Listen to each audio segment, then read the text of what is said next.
பிரியமான கர்த்தருடைய பிள்ளைகளை இப்பொழுது மஞ்சள் இந்த ப்ரோக்ராமின் மூலமாக உங்களை சந்திப்பதில் நான் மகிழ்ச்சி அடைக்கிறேன். இன்றைக்கும் கூட நாம் பொறாமை கொள்ளக்கூடாது என்ற தலைப்பில் நாம் தியானிக்க இருக்கிறோம்.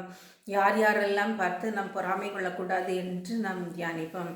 பொல்லாதவர்களை குறித்து எரிச்சல் அடையாதே, நியாயக்கேடு செய்கிறவர்கள் மேல் பொறாமை கொள்ளாதே என்று சங்கீதம் 37:1 கூறப்பட்டுள்ளது.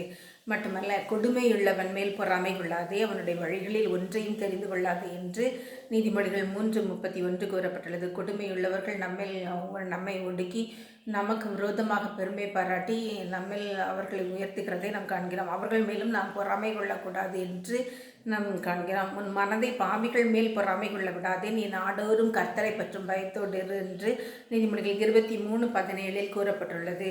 பிரியமான கர்த்தருடைய பிள்ளைகளை, பாவிகள் மேல் நாம் பொறாமை கொள்ளக்கூடாது. அவர்கள் எல்லாரும் புல்லை போல வளர்ந்து பசும்பூண்டை போல வாடி போவார்கள். கொஞ்ச நாள் அவர்கள் பிள்ளை போல செழித்து வாழ்வார்கள், ஆனால் அதற்கு பின்பதாக அவர்கள் வாடி போவார்கள் என்று நாம் காண்கிறோம். மட்டுமல்ல, பொல்லாத மனுஷர் மேல் பொறாமை கொள்ளாதே என்று நீதிமொழிகள் 24:1 கூறப்பட்டுள்ளது. துன்மார்க்கர் மேல் பொறாமை கொள்ளக்கூடாது என்று நீதிமொழிகள் 24:19 கூறப்பட்டுள்ளது.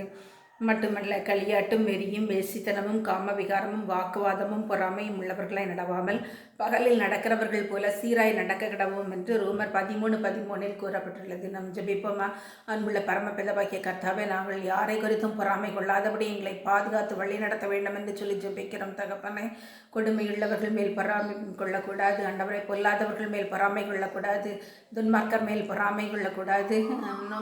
பொல்லாத மனுஷர் மேலும் பொறாமை கொள்ளக்கூடாது என்று நாங்கள் அறிகிறோம். தகப்பனே, அவ்விதமே வாழ எங்களுக்கு கிருபை தந்தருள. இயேசுவின் நாமத்தில் ஜெபிக்கிறேன் நல்ல பிதாவே, ஆமென்.